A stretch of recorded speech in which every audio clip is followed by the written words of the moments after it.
Welcome to another fashion history video. Today we're going to be talking about hippie fashion. Hippie fashion didn't start as a trend, and it definitely didn't come from designers. It came from a cultural shift that was happening in the 1960s, led mostly by young people who were rejecting traditional values and questioning authority. This generation was pushing back against war, social expectations, and the idea that life had to follow a strict conventional path. Fashion became one of the ways they expressed that rejection. Instead of embracing that polished, structured look that had been popular in previous decades, they moved towards something more relaxed and personal. Clothing stopped being about status or perfection and started becoming a reflection of beliefs and emotion. The way people dressed was no longer about fitting into society, but about separating themselves from it. A big part of this shift was the rejection of mass consumerism. Many people in the movement chose to thrift their clothes, reuse old garments, or make their own pieces rather than buying into mainstream fashion. There was a strong emphasis on individuality, but also on simplicity and authenticity. The idea was to live more naturally, and that mindset extended into what they were. The hippie culture was heavily influenced by different cultures around the world. People were inspired by Eastern philosophies, indigenous traditions, and non Western ways of living, which led to a more electric approach to style and self expression. Fashion became less Western focused and more global, inflecting curiosity and openness rather than conformity. At its core, hippie fashion was never really about the clothes themselves. It was about freedom to express yourself, to reject expectations, and to live outside of what society considered normal. The style came after the mindset, not the other way around. And that's what made it so different from anything that came before it. Hippie fashion and style. Hippie fashion was a direct reflection of the movement's values. It rejected structure, perfection, and anything that felt restrictive, replacing it with clothing that was loose, comfortable, and expressive. The goal wasn't to impress, but to feel free in what you were wearing, which is why so many silhouettes from this era feel soft, flowy, and almost effortless. Rather than focusing on tailoring or rigid shapes, hippie style embraced movement and ease. Clothing was designed to drape over the body instead of shaping it, creating a more natural and relaxed look that felt in harmony with the wearer.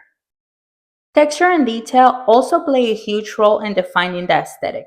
Handmade elements, layered fabrics, and natural materials gave the outfit a sense of individuality. Imperfection wasn't something to hide, it was something to celebrate, reflecting the movement's its rejection of mass production and uniformity. Color and pattern were just as important.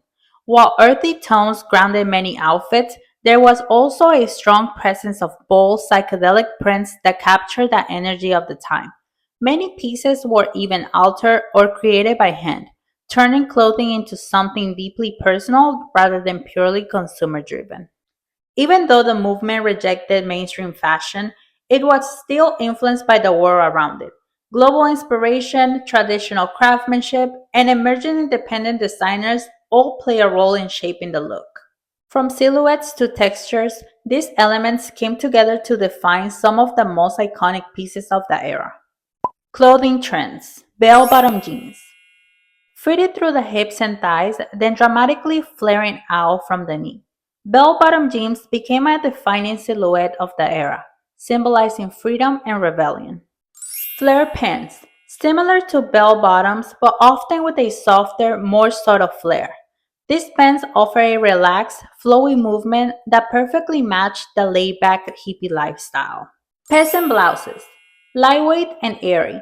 Peasant blouses feature loose fits, embroidery, and gathered necklines, often inspired by traditional Eastern European and folk garments. Maxi dresses. Flowing all the way down to the ankles, maxi dresses embrace comfort and femininity, often decorated with bold prints, floral, or psychedelic patterns. Prairie dresses. Inspired by vintage rural fashion, prairie dresses feature high necklines, long sleeves, and delicate details like lace or ruffling, giving off a soft, romantic feel. Fringe jackets. Often made from suede or leather, French jackets added movement and a sense of Western influence, swaying with every step and embodying a carefree spirit. Suede vests, earthy in texture. Suede vests were commonly layered over blouses or dresses, adding depth and a handcrafted, natural aesthetic to the outfits. Denim jackets, a timeless staple. Denim jackets were worn oversized or fitted, often customized with patches, embroidery, or signs of wear to reflect individuality. Patchwork clothing, made by stitching together fabrics. Patchwork pieces symbolize creativity and anti consumerism, turning clothing into wearable art. Knit sweaters, soft and often slightly oversized. Knit sweaters provided warmth while maintaining the relaxed, effortless vibe of the era. Tunics, loose and comfortable. Tunics were worn over pants or their own, often featuring bold prints or embroidery influenced by global cultures. Kaftans, flowing and unstructured. Kaftans were inspired by Middle Eastern fashion and became popular for their comfort and dramatic, elegant silhouette. Ponchos, drap over the shoulders. Ponchos added warmth and style, often featuring geometric patterns and influences from indigenous and Latin American textiles. Wrap skirts, adjustable and easy to wear. Wrap skirts tied at the waist and allow for movement, often made in lightweight fabrics with earthy and vibrant prints. High-waisted shorts. Sitting above the natural waist, these shorts highlighted the figure while maintaining a casual, youthful, and playful look. Halter tops.